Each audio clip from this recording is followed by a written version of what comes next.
শেষ দশকে ইবাদতের মাত্রা বাড়িয়ে দেওয়া। আমরা উল্টাটা করি। আমাদের দেশে রমজানের প্রথম দশকে মসজিদ ফুল হয়ে, বারান্দা ফুল হয়ে, রাস্তায়ও মুসল্লি দাঁড়ায়। আর 10 রমজান চলে গেলে 20 রমজান পর্যন্ত বাহিরের মুসল্লি কমতে কমতে বারান্দার মুসল্লি কমে ভিতরে চলে আসে। আর শেষ 10 দিনে আসলে, ঈদের দিনগুলো যখন কাছে আসে, তখন 5 ওয়াক্ত নামাজের ওই নিয়মিত মুসল্লি ছাড়া বাকিগুলো সব উধাও হয়ে যায়। নবী সাল্লাল্লাহু আলাইহি ওয়াসাল্লাম কি করতেন? তার উল্টাটা। আমাদের আয়েশা বলেছেন, কানা ইয়াজিতাহিদু ফীহি মা লা ইয়াজিতাহিদু ফী গায়রি। আমাদের নবীজি সাল্লাল্লাহু আলাইহি ওয়াসাল্লাম রমজানের শেষ দশকে ইবাদতের জন্য যত কষ্ট করতেন, যত সাধনা করতেন, অন্য কোন সময় ইবাদতের জন্য এত সাধনা করতেন না।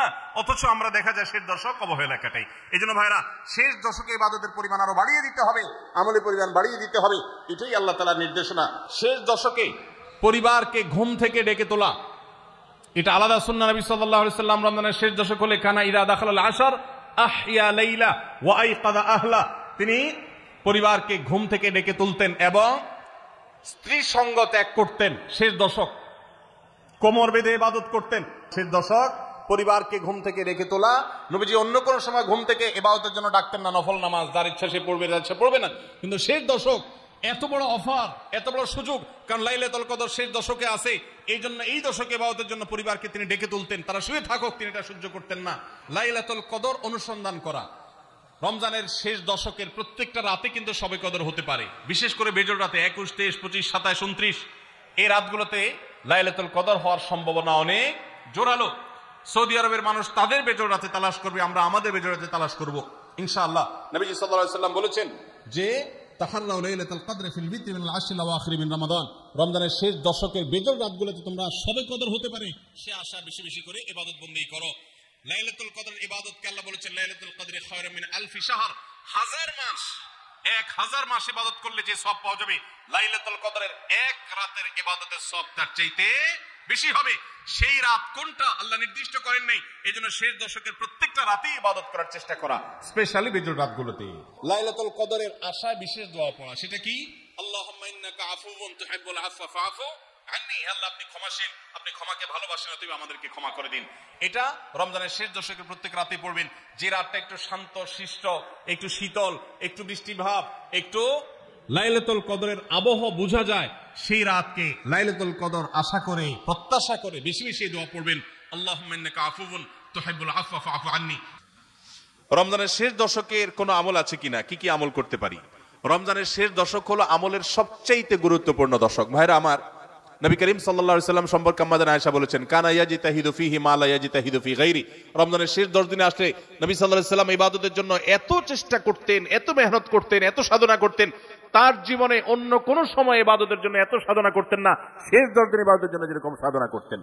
এবং আমাদের আয়েশা বর্ণিত হাদিসে আরো বলেছেন তিনি, নবী করিম সাল্লাল্লাহু আলাইহি ওয়াসাল্লাম কানা ইযা দাখালাল আশর, রমজানের শেষ 10 দিন যখন শুরু হতো, আহইয়া লাইলা, সারা রাত আর ঘুমাতেন না, শেষ দশক কখনো ঘুমাতেন না।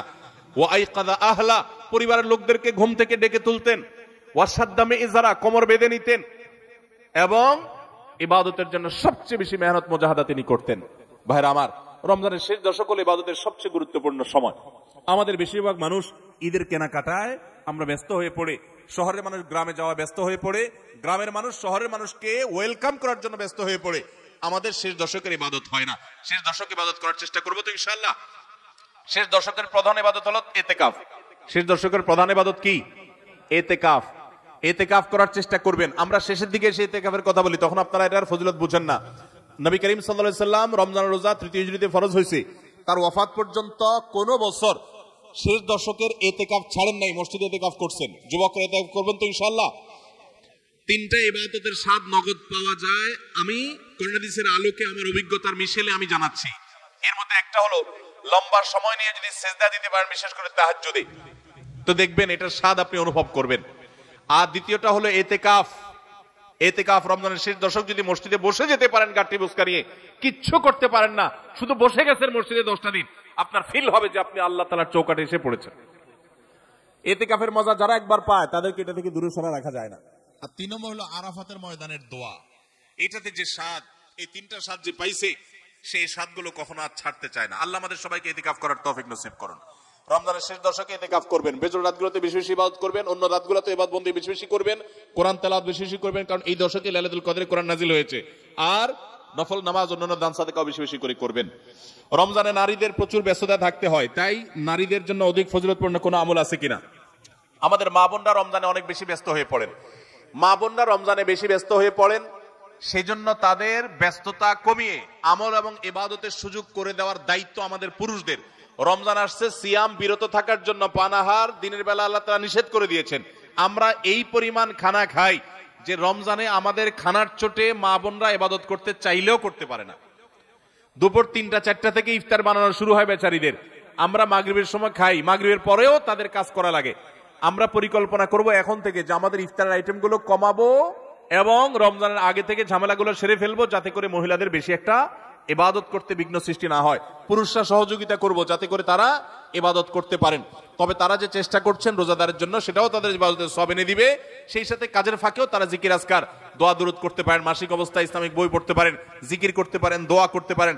এভাবে তারাও রমজান মাসটাকে ফলপ্রসূ করতে পারেন। আল্লাহ তাআলা তাদেরকেও সওয়াব দিবেন ইনশাআল্লাহ।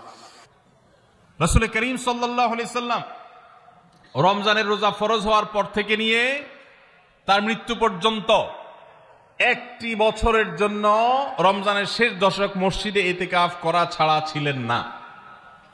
একবার তিনি মসজিদে ইতিকাফে বসেছেন, কিন্তু ইমার্জেন্সি একটা কাজে মসজিদ থেকে তাকে বের হতে হয়েছে।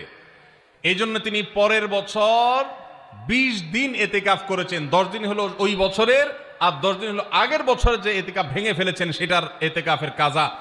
তার মানে হলো নবীজির জীবনে কখনো ইতিকাফ এক বছর একটা রমজান মাসেও ছাড়েন নাই। এত গুরুত্বপূর্ণ আমল যে রমজানের এই আমলটা তিনি কখনোই ছাড়েন নাই।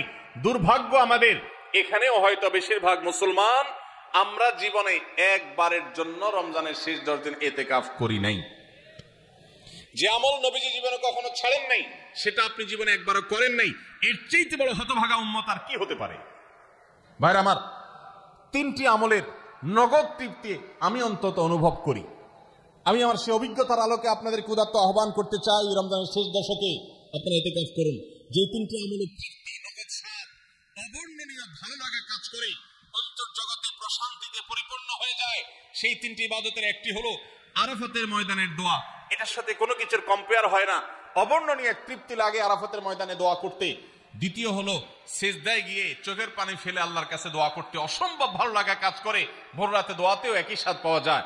আর 3 নম্বর হলো রমজানের শেষ দশকের ইতিকাফ। ইতিকাফ যে একবার করেছে সে জীবনে বারবার করে, তাকে আর ফেরানো যায় না। এই জন্য ভাইরা, রমজানের শেষ দশকে আমরা আল্লাহর ঘরে বসে গিয়ে ইতিকাফ করার চেষ্টা করবো তো ইনশাআল্লাহ। অনেক এলাকায় বৃদ্ধ মানুষ, বুড়া মানুষ বসায় দেওয়া হয় টাকা পয়সা দিয়ে। যে টাকা নিয়ে ইতিকাফ করে সেও গুনাহগার, আর যারা টাকা নিয়ে ইতিকাফে বসায় তারাও গুনাহগার, কারণ ইবাদত টাকা পয়সা দিয়ে চলবে না। রমজানের শেষ দশক মসজিদে ইতিকাফ করবো তো ইনশাআল্লাহ। আল্লাহ আমাদেরকে তৌফিক দান করুন। যুবক ভাইরা, একটাবার বসে দেখেন, অসম্ভব ভালো লাগা কাজ করে। মনে হয় যে আল্লাহর মেহমান আমি, এই ফিলটা হয়। কারণ আল্লাহর ঘরে এসে বসে আছেন আপনি কারোর কাছে কোনো কিছু চেয়েছেন, চাইতে চাইতে একটা পর্যায়ে তার পাও জড়িয়ে বসে গেলেন, একদম বসে গেলেন, তার ঘরের সামনে বসে পড়লেন। ইতিকাফটা অনেকটা এরকম।